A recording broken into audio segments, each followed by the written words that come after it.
Thank you for auditing the always positive new music review show hosted by a French professor who is super excited to talk about the new song by Black Country New Roads, Snow Globes.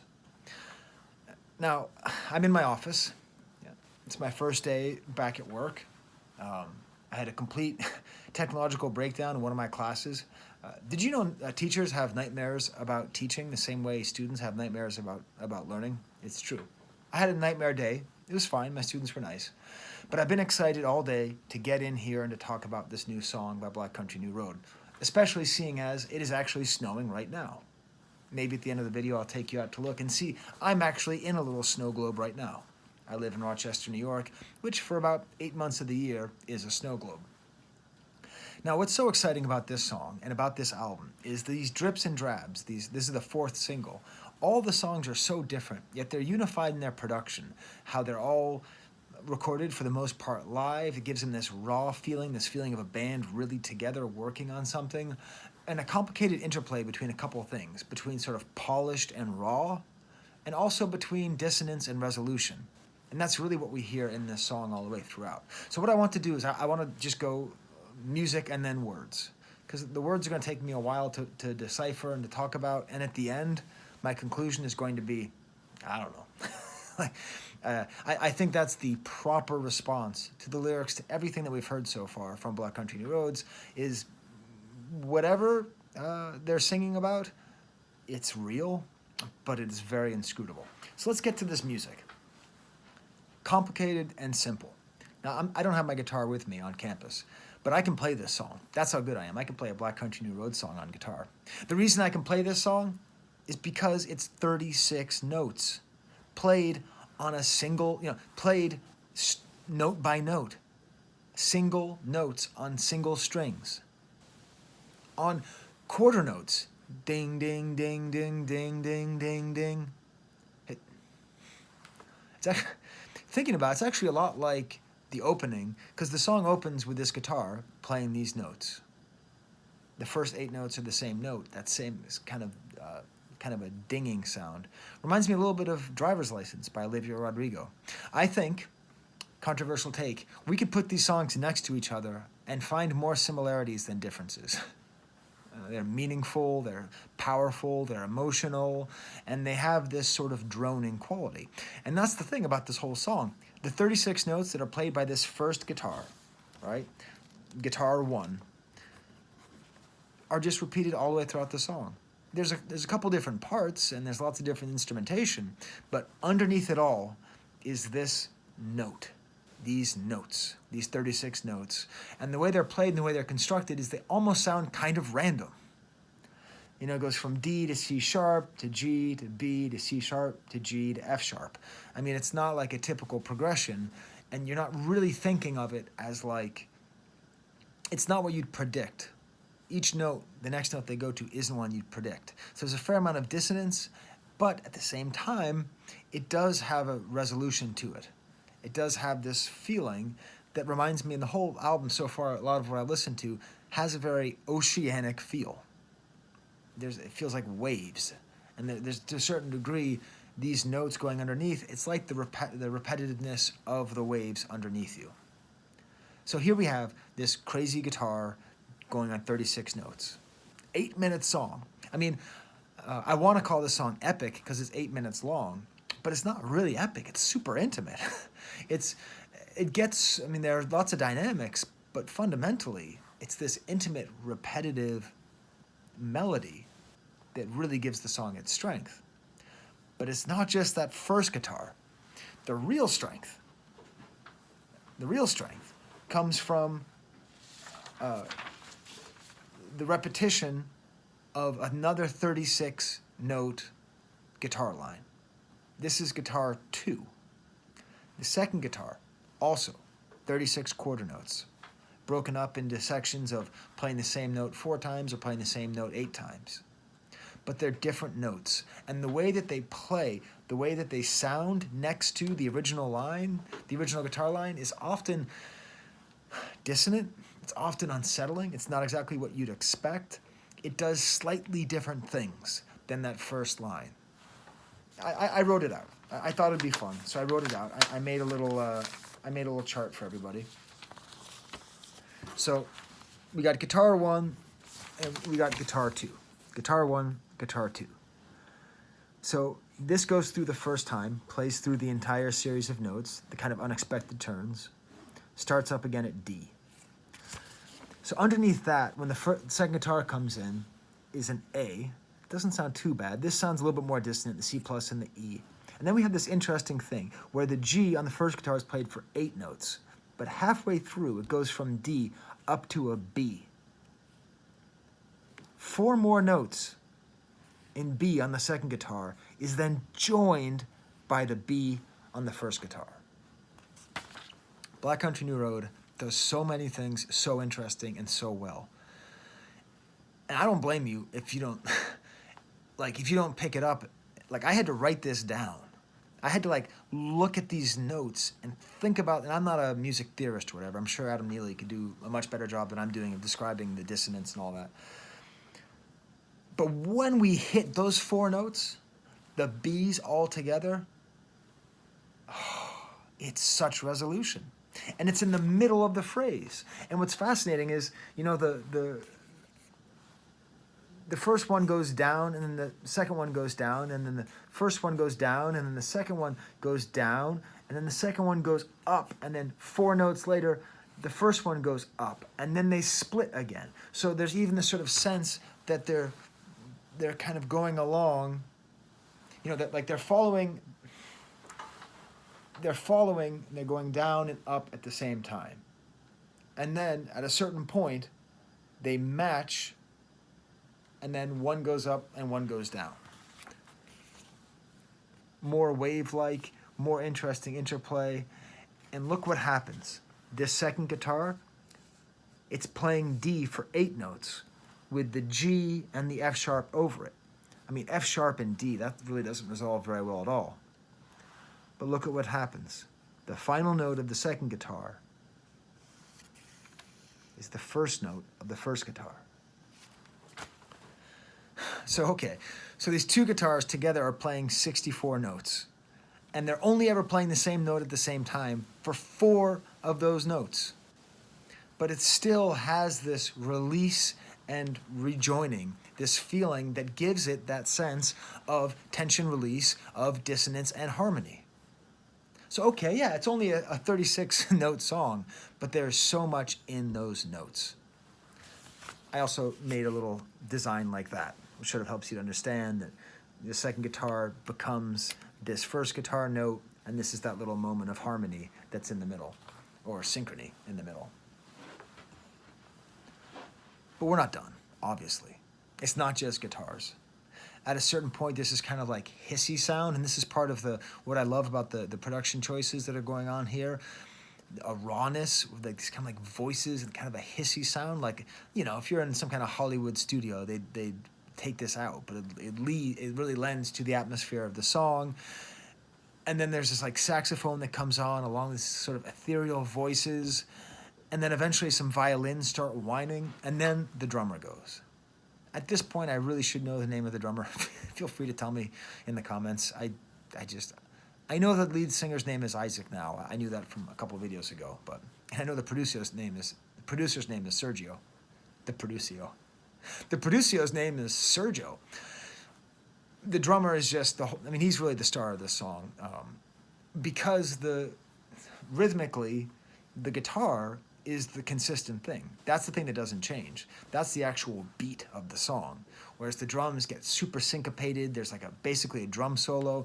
At times they play the crash cymbals like waves. At times they play the toms like timpanis, like rolling thunders over this waves of music. There's so much waves, this ocean of music. Now I'm going to get into more what the music, but the main thing to know is that, so we're doing all these different things, or they're doing all these different things, all these different instrumentations, accoutrement, garnishes to these 36 notes that are just playing underneath everything. And then a couple minutes in, the lyrics show up. So I want to go through the lyrics. I want to go through all the lyrics. There's not that many lyrics to this song, and just think about it for a while. We must let the clamp do what the clamp does best. First of all, He doesn't say the Klan. I thought this was some weird like anti-Ku Klux Klan song at first. I'm like, this doesn't make, is Henry some kind of grand wizard? He says clamp. Now speaking of words, I looked up the word clamp. The etymology of the word clamp is the same as the etymology of the word. Think about it. Think about it. You've never thought of this before? So I'm a language teacher, so I'm going to let you sit there and say, of course, clam. Clam and clamp comes from the same German root, Proto-Germanic root. So clamping means like fastening two things together. Okay. You'll see in the back here, I had this little piece of paper. I immediately thought of this guy, Clamps, Francis X. Clampazzo from Futurama. Now it seems like I'm making jokes here, but I'm not. Like Bender on Futurama, Clamps is a tragic and comic figure. They both hint at the biological determinism of sentient robots. So benders are made to bend, and clamps is made to clamp. Like, Clamp has to do what Clamp does best. And if you ever watch the show, all he talks about is his clamping. Oh, you think I should use these clamps? The clamps I use every day at every opportunity? You're a freaking genius, you idiot. One of my favorite Clamps lines. I think it might have something to do with this song. Now, whether or not they know about Futurama, I don't really care. But what I find interesting is the determinism of this sentence. We must let the clamp do what the clamp does best. A clamp is a tool. Damn it. The clamp is a tool, and every tool has a function. Can a clamp do anything else other than fasten two things together, act as a clasp? I don't know, but there's a sadness in this line, which indicates that we all have a purpose and we have a thing that we can do, and that's all we can do. If we're clampers, we can clamp. For benders, we can bend. For professors, we can profess. I don't know. It's a mysterious line. What then follows is the main character in the story, Henry. I don't know who Henry is. You can tell me in the comments. Is Henry the name of his best friend from high school or grade 8, whatever you say in England? Is Henry, I don't know, his dad's name or name of his dog? I don't know. But it's this interesting and complicated conversation. We must let the clamp do what the clamp does best. I know you're coming home, Henry. Just tell me when. I get the sense of sort of an older brother figure or a friend who has gone away and is coming back. A lot of this album is about, so far, has been about going away and coming back, and that sort of sense of loss and fear and heading into the unknown. I don't know. We must let the clamp do what the clamp does best. That's a funny-looking shrine on your bedroom wall. Well, I'm sorry, Henry. It doesn't look anything like Jesus at all. It's like an inside joke. I don't know what it is. Like, why are we talking about Jesus? Is this a shrine to Jesus or is this a shrine to someone else and that's the joke? Then it gets even more obscure. Oh, there's a train going by. That's nice. Your friend, the one that you loved, did you keep him on your side? Did you ever get to ask him what on earth he meant by... Okay, so first of all, we have an introduction of a third character. So we have the singer, we have Henry, and now we have this third character, the friend who loved Henry. Notice he said, the friend who loved you as well. So Isaac doesn't love Henry? Or maybe Isaac is his brother or is his relation, so the love is implied? I don't know. But if Isaac and Henry are friends, then what's implied here is that Isaac does not love Henry, or the singer does not love Henry. Here's the thing that he doesn't understand that Henry's friend said. Might take some time to learn how to use these bodies right. But it is for this that God has given us both the night. Going back to this concept of what bodies are for, you gotta let the clamp do what the clamp does best. You have to let human bodies do what human bodies do best. is this like a story of like seduction? You know, like we are given bodies to reproduce. Is this like a pickup line? And Henry hung on to all those, his battleship of memory.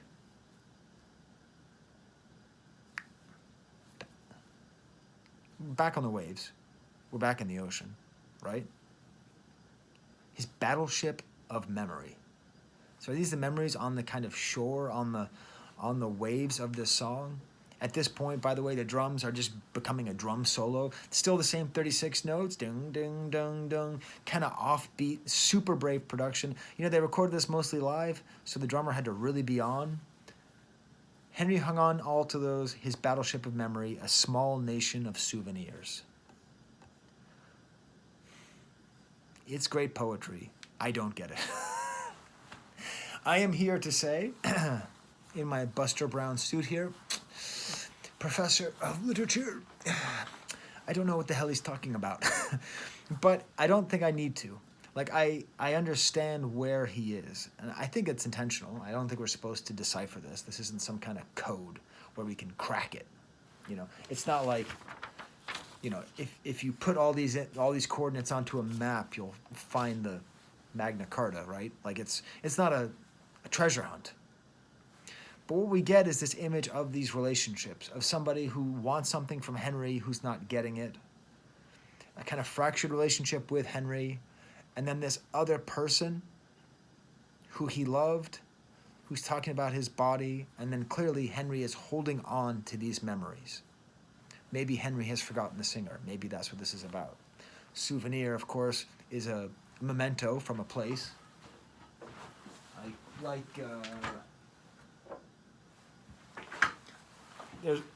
There's a souvenir from Alésia in France that's Vercingetorix. Led the charge against Caesar. You know, that's a souvenir. But souvenir also means memory. That's what it means. Memory. So the battleship of memory, a small nation of souvenirs, and then that leads into the chorus, the refrain, "Oh, God of weather, Henry knows, snow globes don't shake on their own." There's a lot of religion in this. We have Jesus, and then we have God gave us the night, and now the God of weather. Is this the same God? Is the God who gave them the night the same God as Jesus, the Son of God, and God, and the Trinity, and all that, and the God of weather? It's unclear. These characters, this feels to me, Jesus Christ, I'm going to sound so pretentious. I can't help it. I am a professor, goddammit. It sounds Homeric, okay? Eat me. It sounds Homeric. Eat me. That'll be my next t-shirt. But it reminds you of the Odyssey, does it not? The sense of these waves and this weather that you're not in control of and these long distances. And so much of this album already so far has felt like somebody who's on a sort of unwanted journey like Odysseus. It's all kind of coming together. I can't wait to listen to the whole album and see if it all feels like the Odyssey. The singer's somebody who's gone off into the world and seen so much and returns home and isn't quite comfortable with where he is, and people come home and he's never quite at home with the people who are around him, and there's questions of fidelity and the sort of wildness of fate, the God of weather that controls everything. So the snow globes that don't shake on their own, you know, snow globe, I was thinking, is this a Citizen Kane reference? I don't think so. I think it's more likely this song is about Futurama than that it's about Citizen Kane. You know, a snow globe is a souvenir. You get it from a place, and then you shake it up, and it looks like it's snowing in there. And I get the sense that the feeling that we're supposed to get is that he, the singer, is in the snow globe. That he's trying to live his life, but Henry and the God of weather keep it shaken up, keep it cold, keep it chaotic. That we get the sense that he is as in control of his life on planet Earth as a little figurine inside of a snow globe. You get that? It's Homeric. Eat me. And it just keeps going. And he repeats this chorus many times. And there's one line that I think is very important that we can't miss. I'm going to write it out for you. It's one of the most important lyrics I think, on the entire song. I think it's an underrated lyric.